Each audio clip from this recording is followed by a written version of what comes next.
What's up, everybody? It's the homie Truth Teller, the Street Reporter, and today we gonna touch on a topic that a lot of people always ask me to speak on. He's actually still alive, so that's a good thing because the topics always seem to trend towards people who done lost their life due to gun violence. Because a lot of people are always asking me that. They know I'm like a real drill historian. I really actually talk to these people. I don't just give you opinions and just tell you what the fuck I think, even though that is what I do. But I kind of put some realness to it because I talk to a lot of these people. I talk to a lot of the players in this shit. I always tell people this shit about Zach TV. And I kind of feel the same way about myself, but not so much. I'm going to say about Zach TV. I believe if Zach TV was white, he'd be considered a journalist. You know, I believe he would have been a multi-millionaire. He would have been successful, kind of like the HBO documentaries, because he really came to the hood and talked to the real people. You know, I be on these phones talking to the real people in this shit, not those fake Showtime documentaries who come out here with some old dude who was in a gang and he's stopping gang wars. He got a bandana over his face. The real goons don't give a fuck about no bandana. These niggas will kill you and upload it to YouTube. You get what I'm saying? So we really talking to the real people who's involved in this shit. But, you know, for some reason they just want to call it blogs. But I keep telling people, you know, if the skin color was a little different, I think a lot of us bloggers would be looked at as journalists. You get what I'm saying? But today we're going to take the situation of what happened to King Louie that day. He had got shot in the head. A lot of people didn't know what happened. A lot of people didn't understand that it was certain situations that kind of led up to that. I had a chance to actually speak with Mubu Crump a couple of times. We had phone conversations. I talked to him a few times on the phone. We also talked in the DMs and shit like that. I remember when I first started, We Are the Truth Tellers, a lot of people used to be like, man, this shit kind of policey. I guess they didn't really see the vision. I remember I told Crump that, is there anything I can do to kind of get that weird ass vibe and rumor off of me? And this is what he told me in the DM. As you can see, you know, he was giving out good advice. He was a real street dude. He was close to a guy by the name of King Louie. We all know King Louie. He kind of blew up in the drill scene. I credit him with actually being the first drill rapper. Even though a lot of people gonna say it was Dro, his homie, you know. I think King Louie took it to the major label first, as far as what I mean. He might have didn't create it, but he was the first rapper I seen on the TV with the drill sound. Because I think he hit before Keith. I could be wrong, but in my opinion, it was King Louie. But we know King Louie. He kind of changed his name to King L when the music shit popped off. He's a GD. From what I hear from a lot of people, he's a GD. He also is a part of that Mubu set. People know what this is in the streets right here. It's like a crew of gang members, homeboys, not one certain gang. Remember, the gang shit is like a crew of homeboys now. You ain't got to just be one gang. You feel me? But we see this shit here. He's also cool with a guy named Dro. You know, that's who invented drill, okay? Right? King Louie is known to be on the east side of Chicago a lot. This set is known to be shooters and shit like that. I noticed a lot of his friends were people like Crump, 051 Melly, and a few more other guys and shit like that. So right off the bat, I realized that since he was the rapper and I heard him first, I realized he was like the boss man, like a leader. And remember what Crucial Conflict said, being the chief gonna get you shot. So, not saying that's what happened, but I noticed off top that he was like a leader. Leader over a neighborhood, you know, in Dro City. A leader over a neighborhood that was known as shooters, killings, murders and shit in the neighborhoods.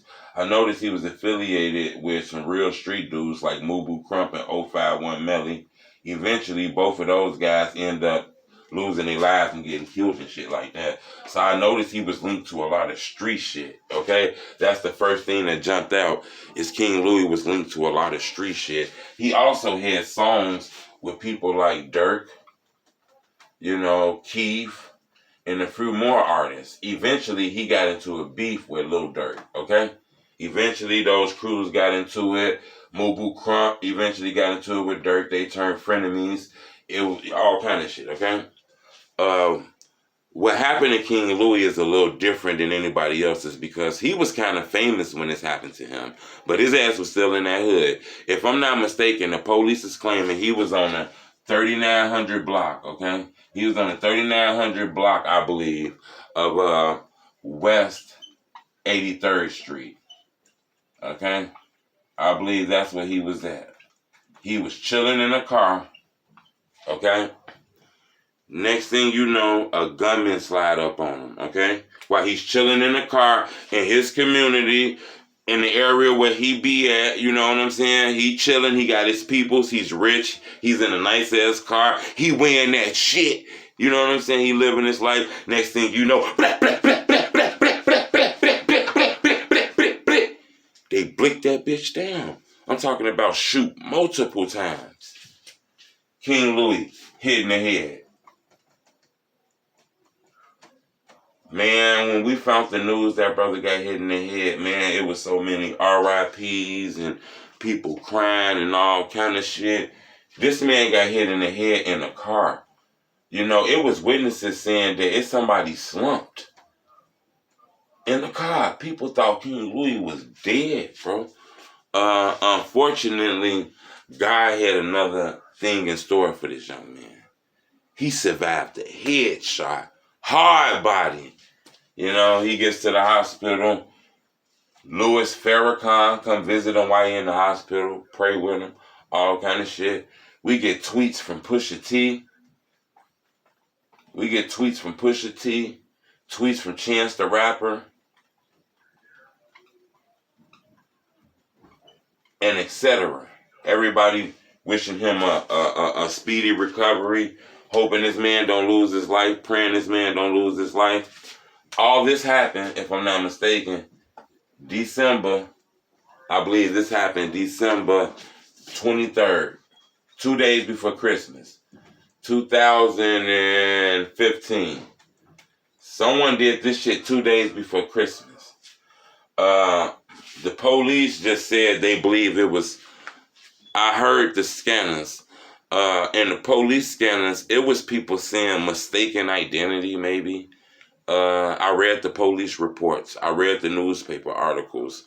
I talked to people close to this situation. The more I did my homework on this shit, I just don't feel the mistaken identity shit. I realized once I did my homework that King Louie was linked to two of the most wanted ops in Chicago, Crump and 051 Melly. Plus, he was a GD. And he started beefing with the BDs. In my opinion, I could be wrong. When I did my homework and I realized what area he was from, Dro City, I looked on the internet. I seen so many gang bangers and so many rappers who started clouding up, dissing Dro City and dissing that neighborhood. Oh, what the fuck? I see Louie, close friend Crump, embattled in the internet war with people. Melly caught the reputation as a killer.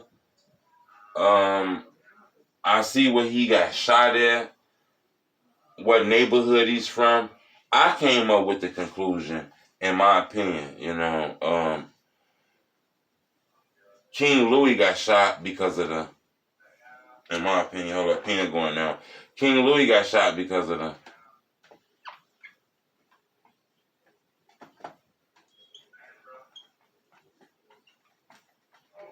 the BDK, GDK war that went on in Chicago, in my opinion.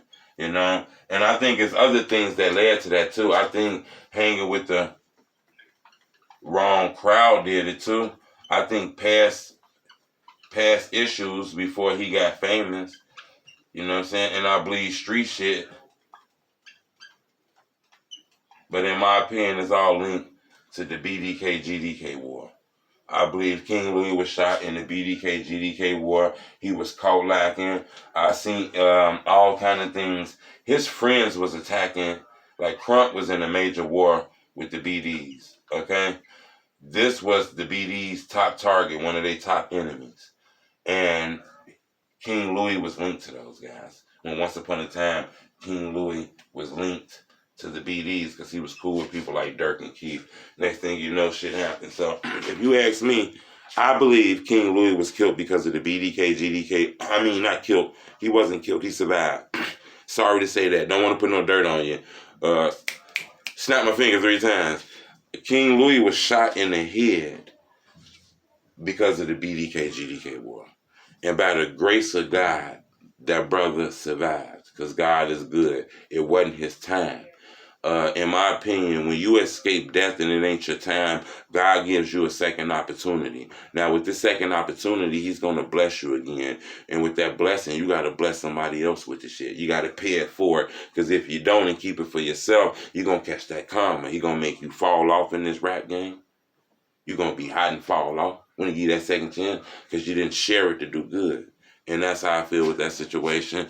But I'm glad that brother survived because I think he's a dope artist. I listened to Living Down Chicago. I think that's one of the hottest drill songs to ever come out of the culture. But in my opinion, this brother was shot in the head because of the BDK, GDK war that took a lot of people's lives. That's why in reality, you know, that brother didn't die. He survived. But it's a lot of people who was involved in the GDK war that end up getting killed. So I think King Louie was very lucky, if you ask me, because December 23rd, 2015, that's supposed to be your expiration date. But luckily, God had another plan for you. It's the homie truth teller. Bleh, bleh, bleh.